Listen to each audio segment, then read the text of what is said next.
Thanks so much, everyone, for joining us. We are so pleased to have all of you here on our webinar this afternoon.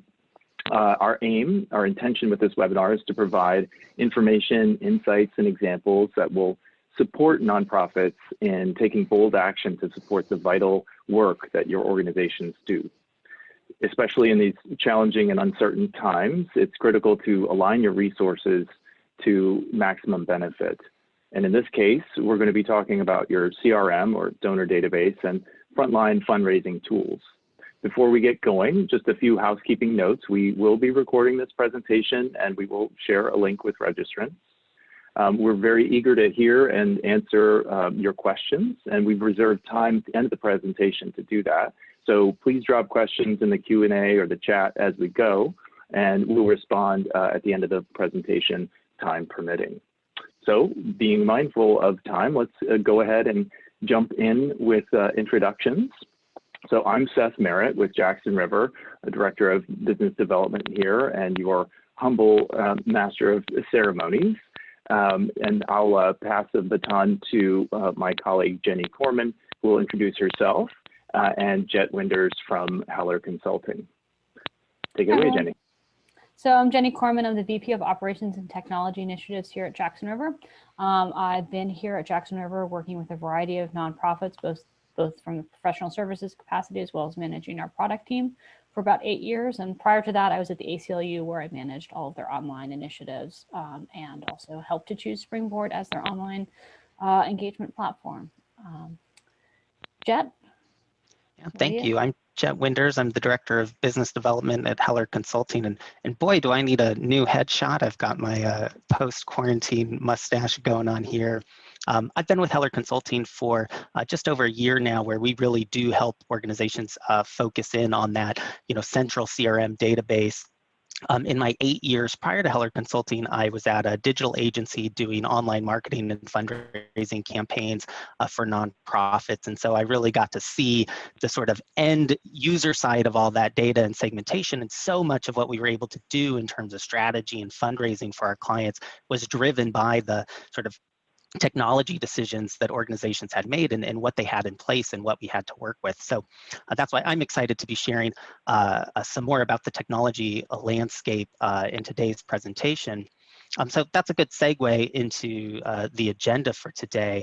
I'll start off sharing, how Heller Consulting really thinks about what's out there and available to nonprofits and how to architect a solution that will really work and drive these fundraising strategies. And then we'll narrow in on really the importance of that CRM ecosystem and how it powers great donor journeys, and then ultimately be able to share with Jenny some of those donor experience examples. So you'll really get to see what can be done when CRM is working really well. So I'll be very brief to share just a bit about Heller Consulting. Our agency is focused 100% on nonprofit organizations, helping them match their business needs to technology. And the way I like to think about it is 25 years ago when the firm started, literally none of the tools that we'll be talking about today existed. So what we do first and foremost is think through, what do you need to accomplish? What are those goals? What are those strategies that are going to help with fundraising, help drive your mission forward? And then what's out there available to us in terms of technology, and how can we use it better? And we've got some great folks all across the country who've all worked at nonprofit organizations that help our clients do that. And then we've had the privilege, and on the next slide, Seth, of working with some of the best organizations out there, 3 of the top 10 largest US organizations, the 3rd largest Canadian organization in the last few years. And by working with some of those big folks, we get the most complex use cases, dive into the nitty-gritty of the technology, and then we're able to use what we learn to benefit our clients of all sizes. And we work with folks really all across the country in Canada and in all sizes with all sorts of missions. And then Jenny, I think you're going to share a little bit about Jackson River. Yep, so let me talk a little bit about Jackson River and what we do. So some of you on the call might be familiar with our software platform, Springboard, which is an online engagement platform for nonprofits to power fundraising, advocacy, etc. We're an organization that is fully focused, just like Heller, on the nonprofit world. We're founded by nonprofit veterans. All of our project managers have a nonprofit background. And our mission is really to help the nonprofits with whom we work leverage online tools such as Springboard to be able to not just fundraise effectively and drive online engagement campaigns, but really create a rich donor experience and rich constituent experience that can fit in nicely to an overall ecosystem, so you can create a deep and lasting relationship with your constituents. The Springboard platform, it was built to help power those kinds of campaigns. So we're really focused on being able to be as adaptable, as flexible, and as robust as possible. We have some great tools for sustainer experiences, and pretty much everything we do has at its core data and how it can be used. And that's going to be a lot of what we talk about today, because those data pieces are so critical for the overall CRM, as well as the overall relationship and journeys you're going to build for your donors. And once you know your constituents and who they are, you can really help them have the deepest relationship with you and help to grow your programs most effectively. So the folks with whom we work, again, all nonprofits. We work with a variety of nonprofits in different spaces and doing different good in the world. What binds them all together are a couple of different things. One, we like them all. We think they're all doing great work, and we're a group of folks who care deeply about most of their missions and how they're affecting change in the world. But more than that, they're also nonprofits that are really kind of pushing the boundaries of the systems that they had been in previously, and are looking to do more and more sophisticated engagement activities, constituent journeys and relationships, and all of that. All of those kinds of things are dependent not just on having a sophisticated online engagement tool like Springboard, but also in being able to collect and really act upon the data that is critical to be able to build those relationships and those campaigns and make them as sophisticated, as targeted, and as effective as possible. So that's a lot of what we're going to be talking about today. So without further ado, I'll turn it over to Jet to jump in. Thank you so much. I wanted to sort of start, at a little bit higher level before we jump into the technology itself, to really talk about what CRM can help us accomplish. And so I'm going to share a story of two appeals that I received towards the end of last year to look at examples of, when CRM really helped create a really good feeling and worked really well, and when there was perhaps a CRM miss that didn't work so well, and the difference between the two. So the first I want to share is one of those CRM wins. It was from university that I went to.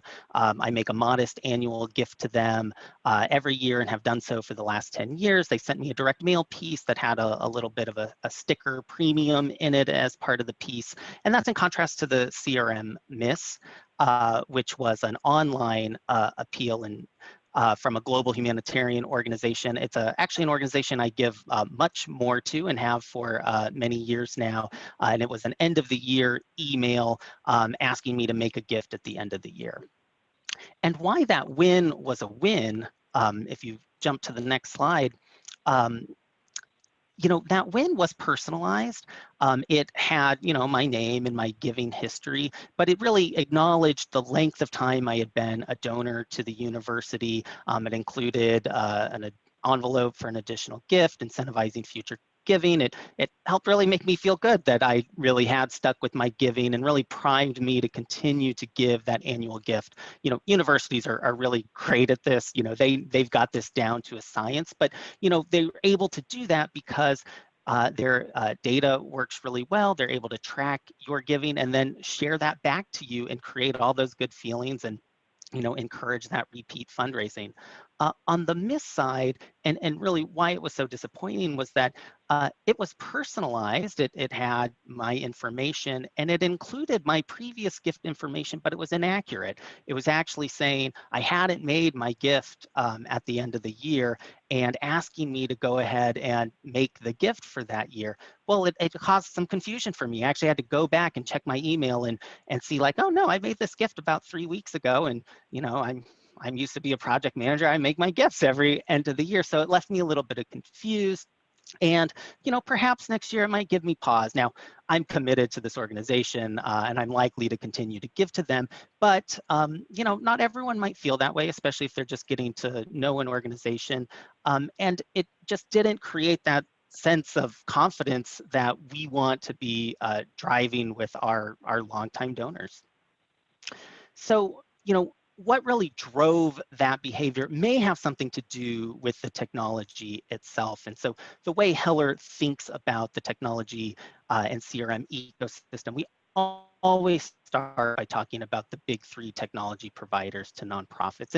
And really that's because these folks have, more than 10 times the clients of the nearest competitors. So many of the folks we work with are already using one or more product from one of these providers. They're often the key CRM component piece, that central database is from one of these providers. And what they do in the marketplace really drives actions by so many others. They have to change integrations, they have to add features to stay competitive. And so when these folks act, others listen. And there's another important thing about these providers is that they used to drive so much of the conversation because we used to think, the answer to all of our technology problems was finding just that one provider that had everything that we needed. And if only one of these guys would step up and give us every single tool we need, our technology problems will be solved.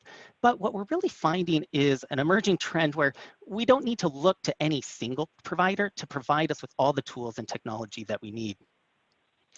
On the next slide, Seth, we've been exploring this trend with our clients, and we published a guide last year called Survival of the Nimblest, where what we're really seeing in the marketplace now is a move away from trying to find that single vendor that has all the tools from your CRM, your email marketing, your digital fundraising tools, and really finding tools that do unique things that you need to do for your fundraising to be successful.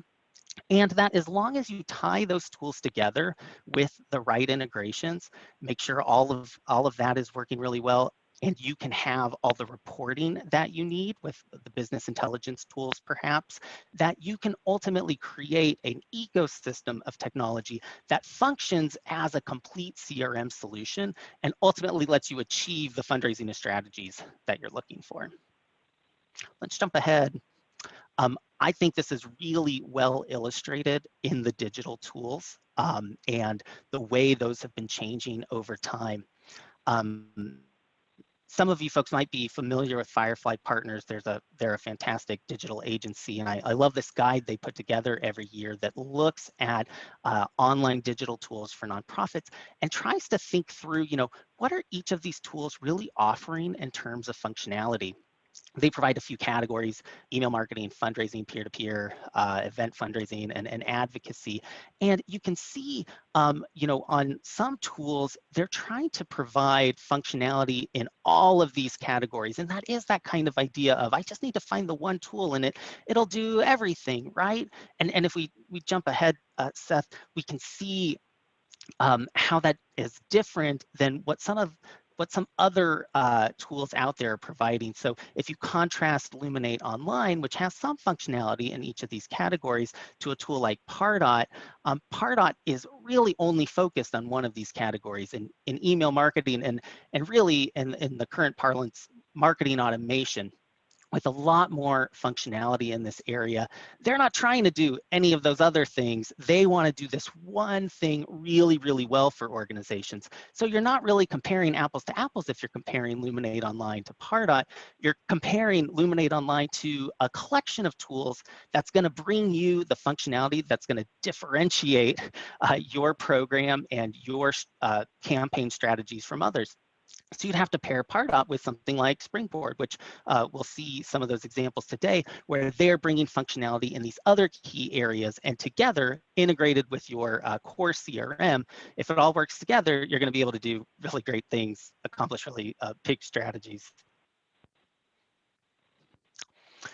We had the chance to do a webinar with Firefly where we looked at just the marketing automation component in detail, and we saw that in action. And really across the board, the secret to fundraising success in using marketing automation was having a tool that was specific to what you needed with your organization, that could accomplish the strategies that you're looking for, tied in with deep integration to the CRM that you have, And then also winning fundraising strategies, because the technology is not an end to itself. You need to have a strategy that you want to accomplish, and then make sure the tools are what's going to be able to do that for you. So only then will you have that CRM that gives you that 360-degree view of your constituents and allow you to make the impact that you want with them. So in thinking through how the CRM acts as that glue that holds those different pieces together, again, if it's not going to be all in one, what's that core CRM hub, and what does that need to do, and how does that need to function so that this can all work together? I'll pause and talk a little bit about what that has to look like. So first I'll say there's no single combination tools that's going to be right for everybody. You know, we're going to look at an ecosystem today that we know works really well and see some examples that have been able to accomplish on it. But you know, we had some of the questions as people signed up for this webinar, and some folks are from very small organizations, some are focused on corporate and institutional giving. So everyone has, you know, a different secret sauce to how they're going to do their fundraising. And so you may have to look for different tools that specialize in different components and knit them together. The key is going to be executing strategy. You know, you want to have a strategy that you're going to accomplish. You need to be able to use data effectively and ultimately be able to act with those tools for this to be a healthy CRM ecosystem. So with your CRM at the center, woo, we first want it to be accurate. Jumping back to that tale of two appeals that didn't work.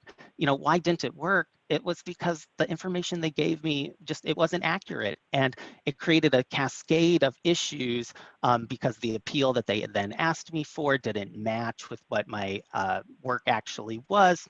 So you need tools that can do things like dedupe effectively, match on addresses, collect all the information that you need. Data's got to be accurate. It needs to be timely. So, you know, perhaps the syncs between the systems didn't bring my online gift from a few weeks ago into their central CRM fast enough. So when they did the segmentation, perhaps they didn't have all the info there. So that's why both accuracy and timeliness can often be caught up in the integration question. We're working with an organization now that has, you know, 10 or more sources of donations that come into their CRM. Well, they recognized that based on those integrations, there's certain percentage of donations that fail to move in automatically, and it requires manual intervention. That means they have no real picture of when the data in the central CRM is 100% up to date. So it makes it very challenging to look at a report and go, is this an accurate report? Is this a timely report? Because they don't really know what is outstanding. So sometimes that integration can be solved by the tools themselves. Sometimes you need to add a middleware or do a custom integration to make it work. But the key is effective integration between all the systems in the ecosystem. But also ease of use of the tools themselves. So, you know, perhaps it takes so much time to send out an email campaign that by the time they ran the data, even though it was timely and accurate, they just couldn't get the email out to me in time for it to still make sense. So you want to make sure the technology that you're using is intuitive, folks are trained on it, and can use it very easily. And then you also want to match your staffing needs to it. So yes, a tool that's easy to use might require less time and be easier to staff, but we've also seen tools that are easy to use but have deep functionality, are really complex, and you can do amazing things with them. You have to staff that with enough people to be able to use that functionality to keep that tool working. So you have to be really realistic about what the tool has to offer, the complexity of the strategy that you're putting in place, and make sure you're matching your staffing to it. And then the last piece is compliance and security. And this is the stuff you just want to work. You want to know that they're doing all the things on the vendor side to make sure you're compliant. And then you also want a real partner that when new things like when the GDPR requirements came out, we saw in real time some vendors providing amazing guidance about how their tool is being compliant and how folks using their tool can help meet new requirements. And we saw some other tools go, hey guys, you're on your own. We'll all figure this out in the end, and really leaving organizations, playing catch up on the security and compliance piece. And that's not what you want to focus on. You want to focus on winning fundraising strategies and executing things that are really going to engage your donors. So, I've shared a lot about how this ecosystem looks like. We're going to start narrowing in on what one really good ecosystem does look like on the next slide, Seth, because I know Jenny's going to share some examples of using this type of system, what types of things you can do and get off the ground. So I'll turn it over to her to share a little bit about how Springboard does some of the things I shared about, but also give us a glimpse into those great donor experiences.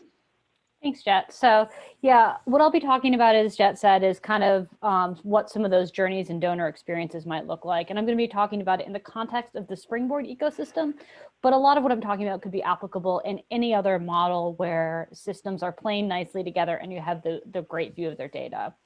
So let me just start by talking about what I mean when I say the phrase the Springboard ecosystem. So Springboard, as I said up front, is a tool which is focused on the digital engagement pieces of the constituent puzzles. So anytime somebody might be interacting with your organization online, Springboard would hopefully be able to help power it via online fundraising, advocacy, peer-to-peer, etc. And that's really our focus, building sophisticated, great tools to do that and collect the data. But once somebody has done all of that, you really need to know what they've done and how to be able to build that relationship further and take it to the next level. So Springboard has an out-of-the-box native integration with Salesforce, which is what most of our clients leverage.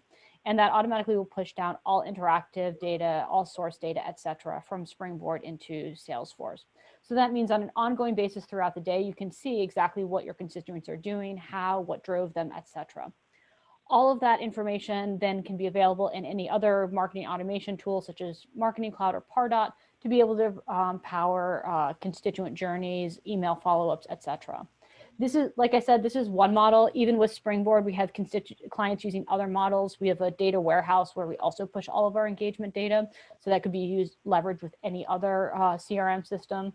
But the general goal that we think is the right one for most nonprofits is that you have these pieces which can all fit together with the CRM as the hub, because the CRM is really what is going to hold that knowledge and understanding of the constituent and allow you to build a deeper and deeper relationship with over time. So hopefully you're going to get more of those CRM wins that Jet alluded to and fewer of those misses. So on the next slide, I'm going to talk a little bit about what one of those example journeys might look like. Seth, if you want to. So most nonprofits think about the journey of moving somebody from somebody who's interested in their nonprofit, who has heard about their mission and what they might be doing, and moving them along the engagement steps to being a donor. So here's an example from one of our clients, the Drug Policy Alliance. So an engagement might start with something like listening to a podcast about decarceration and why it's so critical from a social justice perspective, and then looking into more information on DPA on public media outlets, and then eventually drive into signing up for an email sign up. In an email sign up, you can collect all kinds of information, not just necessarily what the donor's name, email address, et cetera are, but any other demographic information you might want. And perhaps more importantly, source information. So what actually drove them to sign up? In this case, they might have come from a tweet. So you could see not just perhaps that they came from Twitter, but maybe even information about specifically what tweet or what issue area that tweet was on. All of that information can then be leveraged to start moving those donors, once they're in your system, to the next step on the engagement. If you go on to the next one. And that is following up with that constituent via email and other marketing campaigns where you do direct outreach to them on a variety of topics. Ideally, you might know something about what drove their interest from that sign-up process, so you can really customize the communications to that constituent and help to get them engaged and feel like they're part of your mission. And then through that, hopefully you can drive them to actually take the next step in the engagement journey and become an actual advocate for your organization. Springboard offers direct advocacy tools such as message to target, social actions, et cetera, which allow folks to actually reach out to their legislators and communicate with them about why they think these issues are so critical at a given time. Once that advocacy action is taken, then the next step is typically trying to encourage someone to become a donor. So almost all of our constituents, almost all of our nonprofits do something that we call daisy chaining. So as the first step in the process, you'd sign a form, maybe an advocacy action or something like that. And the next step, while they're still engaged and on the site, you present them with a donation form with as much information pre-filled as possible. It's a good way to try to capture that momentum and try to encourage somebody to become a donor, and kind of get them in the spirit of it. With some very high profile actions, we've seen clients have excellent conversion rates to donors for brand new advocates just by doing that simple act of daisy chaining those forms together. No matter what the constituents do, though, we capture every single piece of it. So these are a couple of screenshots of what some of that data captured might look like in the CRM. So you'll be able to see information about not just who took action and when, but detailed information about what form they took action on, what device they might have come on. Same for the donation. So all of the information would be available within your CRM to be able to start doing analysis, segmentation, and follow-up. And this information is so powerful, not just to be able to say like, okay, here's who donated this week through this campaign, but to be able to really start personalizing your understanding of each individual and how they're working with your organization. Go to the next one. Beyond that, once somebody is a donor, you want to encourage them to keep being active with your organization. And there are a lot of different paths that can take. One that a lot of our clients leverage is Springboard's ability to do social sharing and to collect some of that information as well. So once somebody is already engaged in your organization, this is an example from AJWS, you might want to ask them to start advocating on your behalf with their friends. So after they've made a donation, encourage them to share that on Facebook. What's interesting about the Facebook shares and the social shares within the Springboard ecosystem is not just the power of asking folks to tell their friends about what they've done and what kind of response that might engender, but the fact that you can actually track all of that. So once somebody has actually shared an action or a donation, we'll track that they shared that within the CRM, and then we'll also track anything that came of that. So if you pop down to the next slide, Seth. You can see here that we track that this individual actually shared shared that they made a donation and what that donation was and all of that. And then we'll also associate with that any donations that came through that individual share. That allows you to do analysis on a couple of different levels. So you can see that one individual might have shared a given action, which then precipitated a stream of additional gifts or other actions. And it'll allow you to identify both the connections between those constituents, which can be very powerful if you're trying to build any kind of local networking or anything like that, as well as to identify constituents who might have significant hidden value to your organization, folks who might be grass tops organizers on your behalf, or folks who might be excellent fundraisers for you without you having necessarily realized. So it could be a donor who they themselves perhaps would not be recognized as a high value donor, but in terms of what they actually bring into your organization is quite valuable. It's one more way to slice and dice how folks are interacting with you and how deep their relationship is with you, and leverage that data to grow a deeper relationship with them over time and really honor the work and the relationship that they're putting into your organization. And Seth, if you go down to the next one.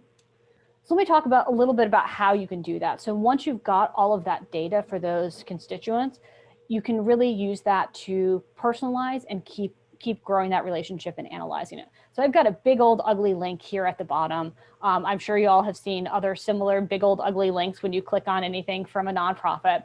But what it includes in it is a couple of URL parameters that can be incredibly powerful, both for making the donor experience better and for providing you with the information you need to understand how folks are engaging with you. So let's talk first about personalization. So Springboard, as well as I'm sure other platforms, power the ability to personalize your donor forms by pre-filling all of the information on them. That can make it a lot easier for, Seth, can we stay on? Yeah. That can make it a lot easier for folks to fill out a form because all of the form fields are pre-filled, and can also make it a lot easier for them, particularly on the mobile experience, to go through a donation. Plus, it recognizes that you know who they are. They come to a form, it might say, "Welcome back, Jenny. Thanks for your previous donation. You want to start again?" And that makes me feel good that they know who I am and that I'm a supporter. The other great thing is that you can also pre-fill their ask amounts with custom ask amounts, both for one-time and recurring donations. And that's a great way to make sure that you're not in the CRM miss category of not understanding that someone's given a very high previous gift and you're asking them for a very low one, and making sure that you're getting the most value out of that relationship that you can. So those two things together can make that donation experience or advocacy experience a little bit smoother and feel a little bit more welcoming to the constituent. In addition, you can use URL parameters to help track at a really granular level exactly how someone is coming from you. So this example from the ASPCA that I have, you can see that it tracks things like the name of the email from which someone came and the specific campaign dates, all of that kind of information. We have both Google Analytics source codes available for tracking as well as custom ones. Springboard can support any combination of all of those, and the ability to leverage something like UTM variables, both looking at your donation analysis within your CRM, as well as within the patterns within the Google Analytics platform, gives you some really deep insight into how folks are flowing through your site, what's converting them, what's driving them to take action. We also typically recommend that folks do something we call both first seen and last seen source tracking. So that allows you to understand what brought someone to the site and what caused them to convert. So you can see in this, the source coding indicates that they came from an email. So if I clicked on this link, that first seen source code would be from the email. If I then decided, okay, I'm not motivated to donate quite yet, I'm going to go to the ASPCA homepage and then go read about their shelters in New York City. And I'm inspired to donate as a result of reading about their shelters in New York City. If I then donate at that point, on my donation record, you'd be able to understand that the very first thing that motivated me was the email, but what actually converted me was reading about the shelter. And that gives you more information, both in terms of what's working with your donor flow, but also for the individual constituent, what's really motivating them in various interactions. And all of that can be used to further drive those campaigns, those personalization, and the marketing that you might do. So in the next slide, we've got just a quick example of what it might look like when a donor comes to a site with that personalization. So this first screen, you can see the default asks are $35, $50, and $75. But if I came into this DPA form with all this information pre-filled, all my form fields would be pre-filled, and then the ask amounts would also be customized to be based on my highest previous gift. So $50, $75, $100, etc. And all of that is highly customizable, and it's the more customizable it can be, the greater the value. So a lot of our clients, for example, have multiple different types of ask strings. So they might have different ask strings for an annual membership renewal than they would have for a year-end campaign. And that allows you to really customize it based on what type of campaign you're running and how you want to present your ask to your constituents. So all of the more flexibility, the more customizable it'll be, and the more you can leverage things based on what you know about the donor, the deeper that experience you'll be able to build with that constituent are. So if we can go on to the next slide. So this is just an example of what that source coding data looks like once it gets pushed down to a CRM.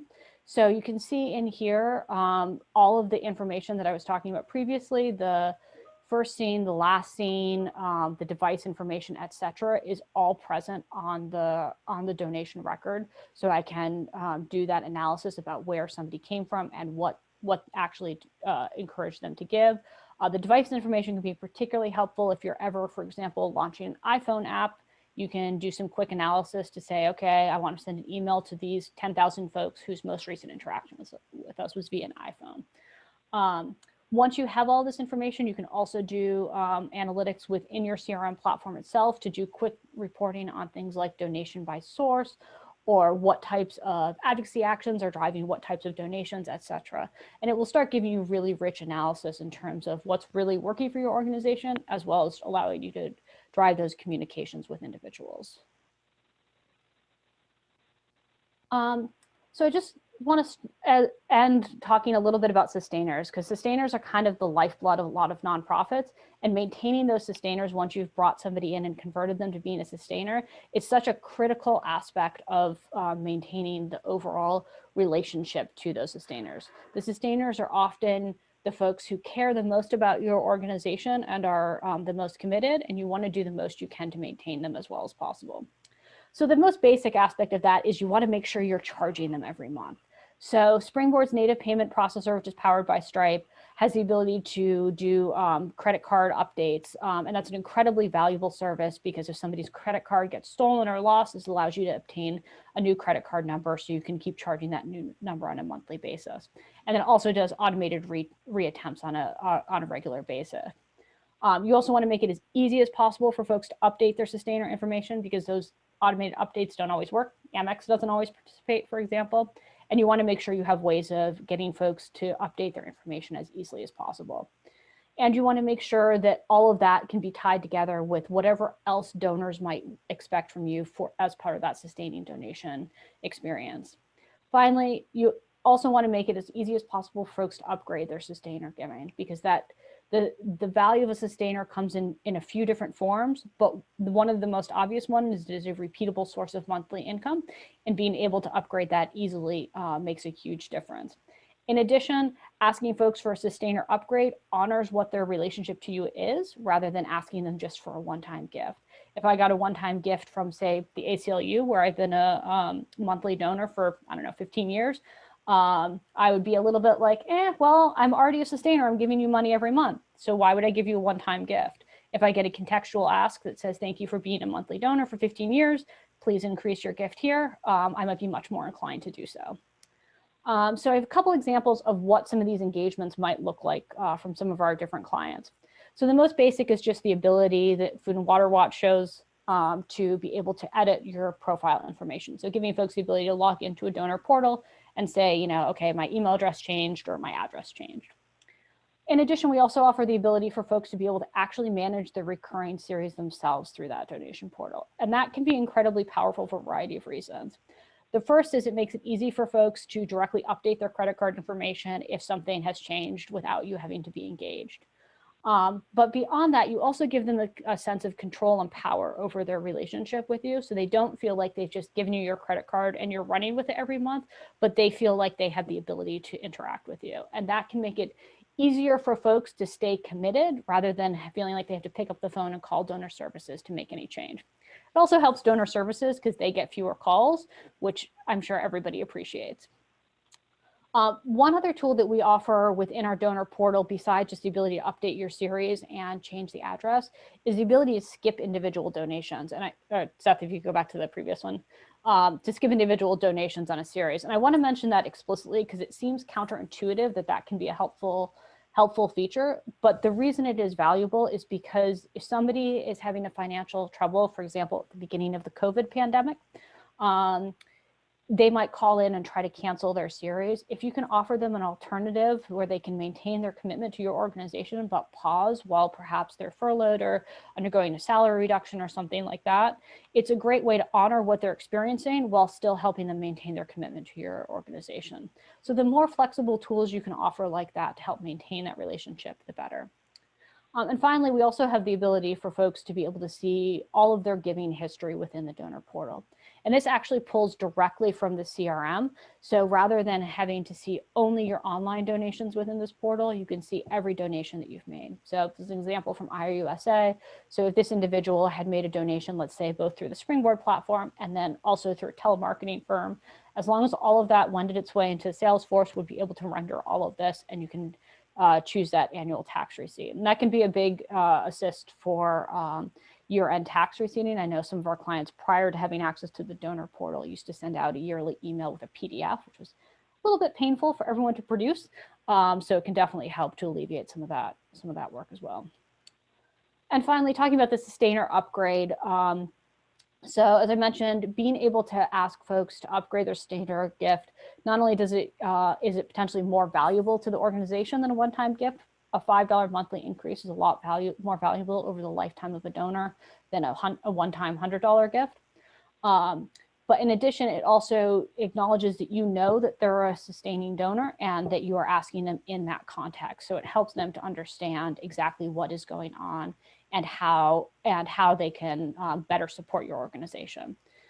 These examples that I have up from WBZ and the Wildlife Conservation Society, they're two different flavors of kind of the same experience, but in both of them, essentially what's happening is in the CRM, they're doing some analysis to say, okay, it's a $15 monthly donor. I want to use this logic to prompt an additional ask. And then you just take the donor directly to this really simple form that allows them to just say, yes, I want to opt in to increase my monthly giving, and then you can reap the benefits of that ongoing monthly commitment over time. So those are just some example flows and use cases that you can think through that once you have the data for constituents can really make it easier for you to build a good long-term relationship with them and help to make sure that they're not just bringing value to your organization, but they're remaining committed to your organization as they see your commitment to them and your gratitude to them for what they do to support your mission. And on that, I think over to Jet to wrap up the last slide. Well, thanks for letting me have the last word. But I just wanted to bring it back, and especially as we move into the Q&A, to the technology is all in support of some fundraising strategy that's really gonna help you raise more money and fund the mission and services that you provide. And so, as we talked about the technology and saw those examples, I just want to leave us with the idea of, what strategy will you pursue? Because that's going to drive, what you're going to choose in terms of technology, what you do in terms of integrations. And if you have a clear idea in mind, whether that's building up a sustainer program that's going to bring reliable monthly gifts to the organization, or develop a mid-level donor strategy that helps you differentiate prospects from major giving, but perhaps lets you move folks in the mid-level from lower levels up a chart and can create a substantial amount of additional revenue by focusing on that group. Or if you're going to be focused on really the sources of your donations and where to focus your time and energy in terms of bringing in new donors and prospects, where you're spending your marketing budget and acquisition strategy, and can you track and understand, how you're spending your current spend and efforts, or are you going to be thinking through your informal influencers and if there's other ways to cut across, who is really valuable to your organization, perhaps because you have an advocacy mission, or because those are perhaps good DIY fundraiser prospects or things like that. So once you have that strategy in mind, you can kind of map back to the tools that you're using, identify what gaps you might need to fill to pull that off, and ultimately, hopefully, be really successful with both the technology and the strategies that you're using. So with that, I think I get to stop talking for a second and see from Seth if there's any questions for us and anything we can answer for the group. Great, yeah, thanks. Thanks so much. A number of questions were actually shared in advance, so thanks everybody for noting some questions when you were registering. So I'll keep monitoring the chat, but in the meantime, let's go ahead and get started with some of the questions that came in before the webinar. One question, Jet, maybe this would be good if you started on this one, identifying the most appropriate CRM tool for fundraising. Any guidance on that beyond what you've already shared? Yeah, I think one of the takeaways from what I've shared is that I don't think there's a single tool that is the silver bullet for everybody. But if you can think through, what it is that your fundraising is going to be built on top of. And so we've worked with organizations like the Humane Society I've worked with really closely several years ago. They have a real strategy to go after sustaining giving. And every way they can recruit a sustaining giver, they go after it. Well, they need tools that have deep functionality in the ability to recruit, upgrade, recognize sustaining gifts. Now, sustaining gifts is not a strategy that everybody employs. And so if your strategy relies more on events or institutional giving, things like that, you may need to think through the combination of tools a little differently. or place different emphasis on them. So that is sort of my advice. It's more like, what's the best fundraising tool for what you're trying to do? Great. Thanks for that. So let's see, another question. We had one in the chat, but I think Jenny's answered that about what is Springboard. So hopefully we've given you a glimpse into that. Jenny, anything else you want to say about Springboard? I mean, just as I said in the chat, it's an online engagement platform. So our focus is purely on digital. Andrew, I saw you followed up saying that you do a lot of your fundraising on televised campaigns and direct mail. I'm guessing based on televised campaigns, you're probably a public media client. We work with a fair number of public media stations. And in the public media space, we often help to drive the donation forms that might be mentioned on televised campaigns or radio drives, as well as some of our clients also use us to help power the actual donation processing for those televised campaigns as well. Direct mail is typically, for most of our clients, run out of the CRM, be it Salesforce or otherwise.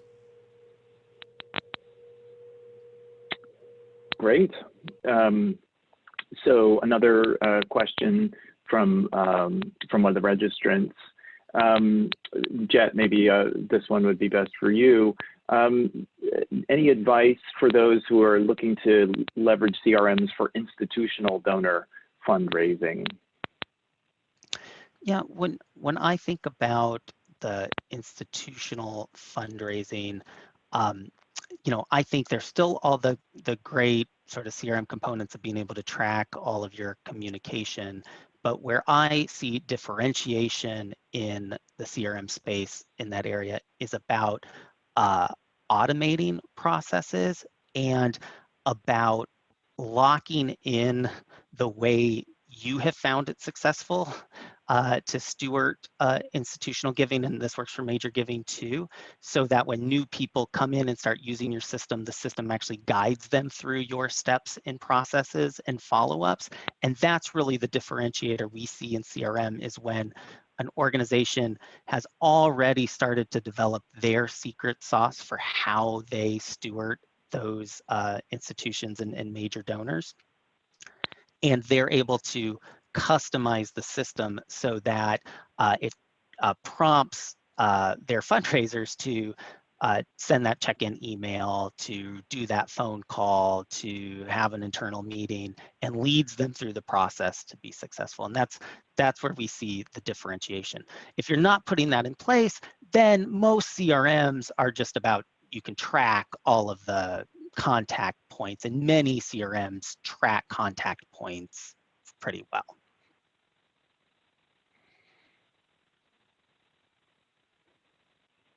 Great. So Jenny, a question that maybe would be good for you to answer. Let's see. Oh, actually, one came in through the chat here. So, are we seeing any luck with fundraising through social media? Maybe Jenny, talk a little bit more about social share, or any success stories there. To find that pesky unmute button. I think the answer is it really depends. I think social media still isn't a silver bullet in terms of driving fundraising. I think email, for all of the talk that email is dead, is pretty much still long live email in terms of fundraising. Social media does play a role, but I don't know too many clients who have had successful, like hugely successful, only social media campaigns. It's usually part of the ecosystem and part of the campaign, but not the primary driver. I do think where clients tend to see more success with social media driven things are advocacy and other like kind of lightweight engagements like that to get people engaged in the organization. And then also direct shares and appeals from individuals. And that can take two different facets, either the social share that I talked through before. So I made a donation, sharing it on Facebook and seeing if any of my friends will donate from it, but also peer-to-peer fundraising. So obviously Facebook has Facebook fundraisers, which is one of those mixed bags. It's a great tool. It's a great way to get people donating. It's a great way to raise money without having to have any resources from your organization, but you don't get any information about those donors. It's pretty much a black box to you. You just get more or less a check from Facebook on it. So almost all of our clients end up using that because you can't avoid it. But a lot of our clients also leverage our peer-to-peer functionality to allow folks to drive their own fundraising campaigns, and those tend to be pretty heavily promoted on social media by folks who are campaigning, and that tends to be a pretty good driver of those. But more of those individual touches tend to be the more successful campaigns, I would say, in social media. Yeah, I'll piggyback on that and say we saw the same things when I was at a digital agency, that for sort of traditional annual giving campaigns, social media wasn't a big driver, and we would have more success in asking folks to sign up for email or things like that, like one step below making a donation. But where it shined most was in peer-to-peer fundraising, where having folks engage their networks on social media was key to driving fundraising in those programs. Great, good answers there. And a couple more questions that had come in during the registration process, maybe kind of combining two that are along the same line. One was just hoping to hear and learn more about email and segmentation strategies. And then also a question around, what are some good examples of custom email communications to prospects? We covered some of those in the examples during the presentation, but anything else around email and segmentation strategies and email customization that would be worth sharing? I think I'll just say more is always better, but do what works for your organization. So personalizing and making sure that you understand what folks are interested in and why they're coming to you and what motivates them is incredibly helpful. What that looks like will vary hugely from organization to organization, often campaign to campaign. So for example, a lot of our clients that are advocacy organizations will often pre-populate emails, not just with the donors' information or the constituents' information, but also their legislators when they're trying to drive advocacy actions. And that can be really helpful because it might remind you that, for example, perhaps you have a senator that you specifically dislike. I'm not going to name names, but there are some that I'm thinking of. And you might want to encourage folks from that state to reach out to that senator and specifically target a specific action that they're taking, maybe related to the filibuster. That kind of personalization can be really powerful. So it really does depend on the type of campaigns that do it. In terms of emails, signups, and all of that, almost all of our clients leverage welcome series, and most of our clients have several different types of welcome series based on where someone came from and how to move them along that journey. And that can be really effective as well when folks first sign up to really start stewarding them along an engagement process. Yeah, and I can jump in with maybe some answers to the chat email, maybe get to Jennifer and Andrew's questions here. But Jennifer asked the role of Heller Consulting to match nonprofits with outside CRMs, and I'll just say, that is what Heller does. We're a platform agnostic technology consulting agency for nonprofits, and so we meet clients sort of where they are. Sometimes they're frustrated with the system they're using and want to use a new system, and sometimes they're frustrated with the systems they're using, but they don't want to use new systems. They want to be successful on the systems that they're on, and so we could help folks identify a new tool that will solve their problems, or it may be an integration between two tools. There's sometimes, I think this word has become a dirty word, but middleware, but there's actually good products that help link other good products together and ease the flow of data. And then sometimes the challenge isn't necessarily integration at all. Perhaps there's a report that you want to run and the data is into systems, and the solution is a business intelligence tool like Power BI or Tableau that can pull the data in together and give you the analysis you need without necessarily having to get all the data to live in a single place. And so how that relationship between Heller Consulting and Jackson River and their Springboard product is really that in our work advising organizations on how to choose a CRM like Salesforce, what to pair in terms of online fundraising tools, we run into folks being very successful with Jackson River Springboard. And so that's why I was excited to join and sort of share how we see the technology landscape and then what that can result in from Jenny and the team, from their clients that are actually using the fundraising tool. And Seth and Jenny, if you think there's another explanation to that, feel free to chime in. Nope, that sounded right on.